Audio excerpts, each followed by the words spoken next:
When you attend a yoga class or practice yoga at home, you might notice a slowing of the breath and mind and a sense of calm settling over you.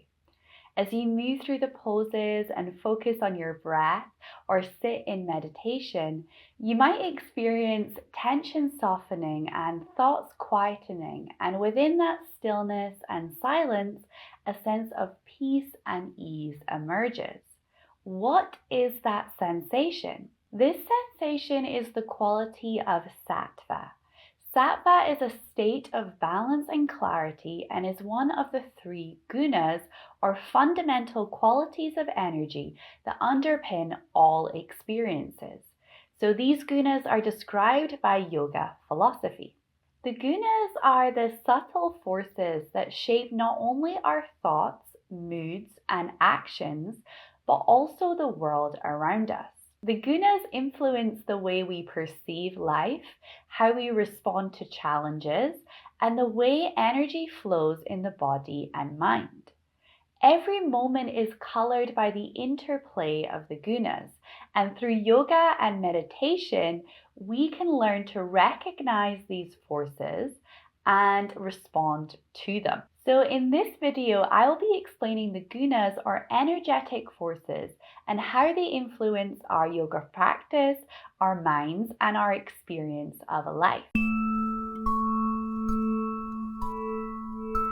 So before we begin, my name is Ilsa. I'm a yoga and yoga nidra teacher, and welcome to my channel. If you receive any benefits from this video, then please feel free to give it a like, and please feel free to join the community by subscribing if you would like to watch more videos from me and more videos like this. So let's get into the video. What are the gunas? The gunas are the foundational qualities of energy that influence all aspects of life. The word guna means strand or quality, and they're said to always be present in varying proportions. So they shape the mind, the body, and the world around us. Everything we experience arises from the interplay of these forces. Each guna expresses itself differently and influences our mood, action, and perceptions. So the three gunas are tamas, the principle of inertia; rajas, the principle of dynamism; sattva, the principle of lucidity.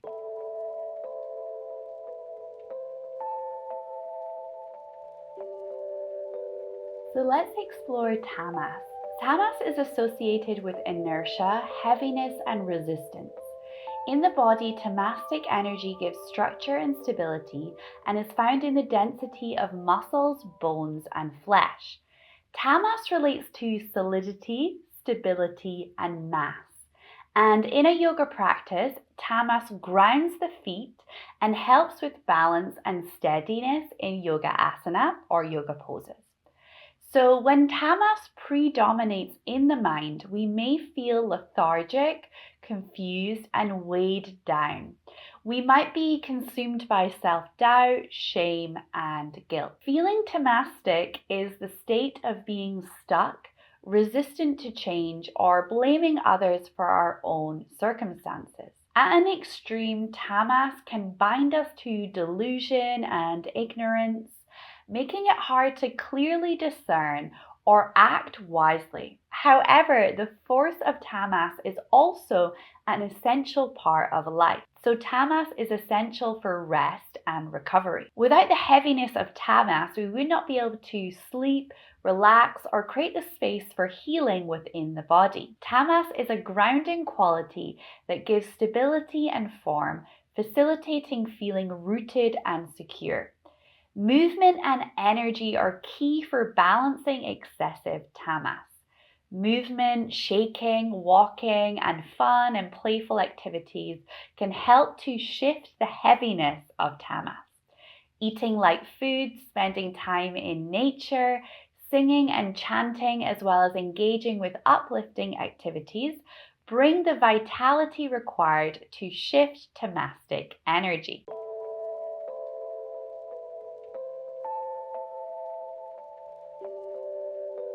So the second guna is rajas.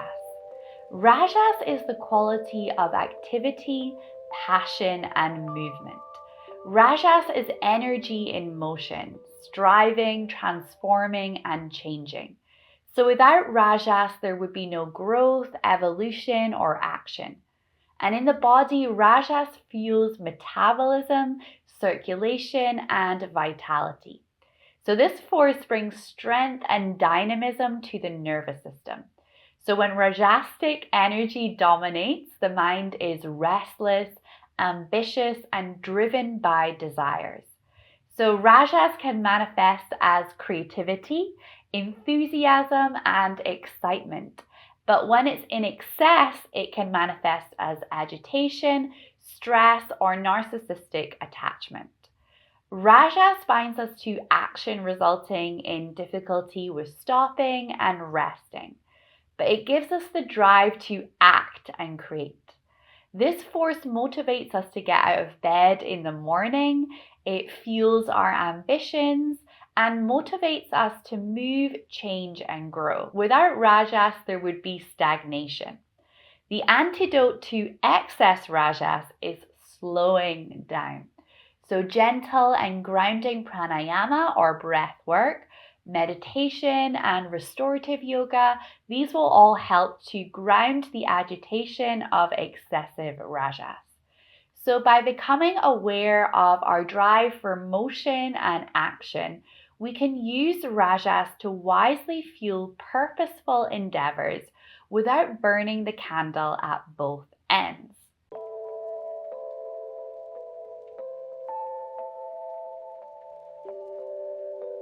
Third and final guna is Sattva.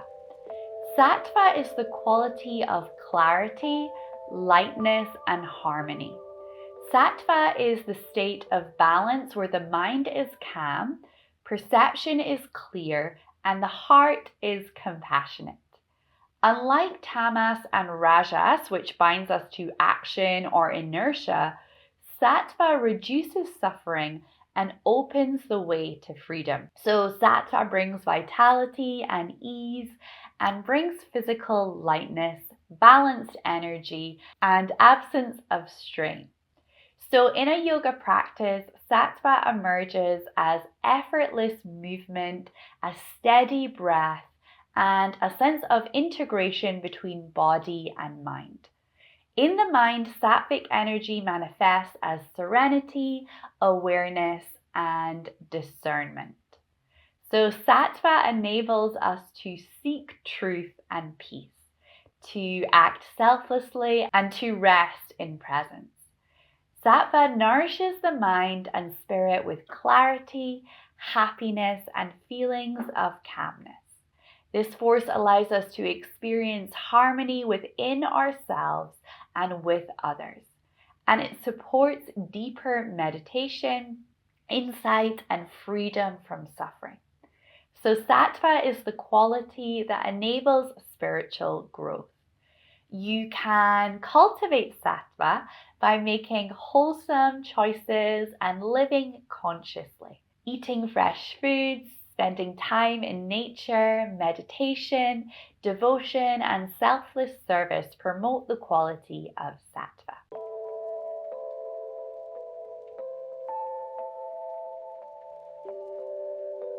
So the gunas are never static. At times, tamas may dominate and we might feel sluggish.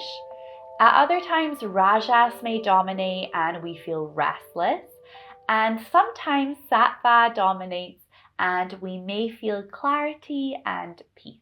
Sattva dominates when rajas and tamas are transformed. Rajas dominates when sattva is weakened and tamas is to be overcome. And then tamas dominates when both rajas and sattva are dormant. So the interplay of the gunas is a part of the rhythm of life. Instability, although uncomfortable, is fertile ground for growth.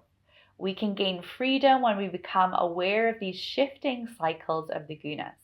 So we learn when to rest, when to act, and when to simply be.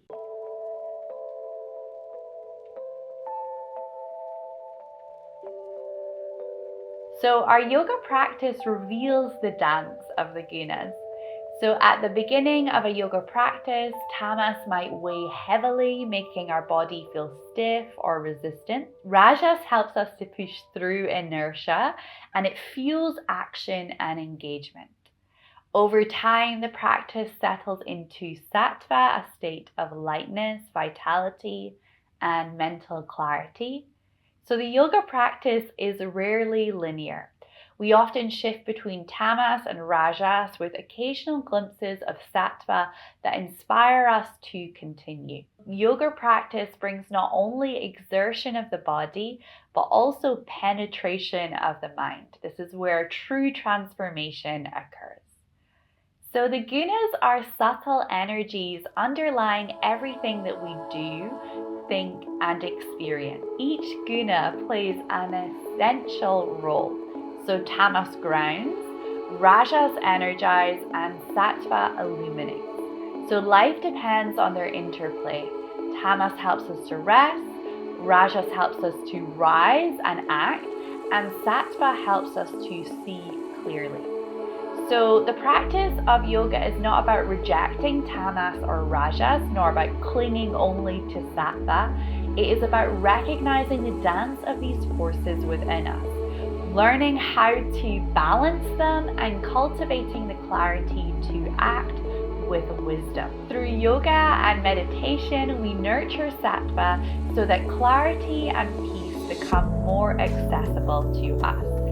So when we're not clouded by the oscillations of tamas and rajas, we approach our lives in a more intentional and balanced way. We naturally let go of things that are not good for us.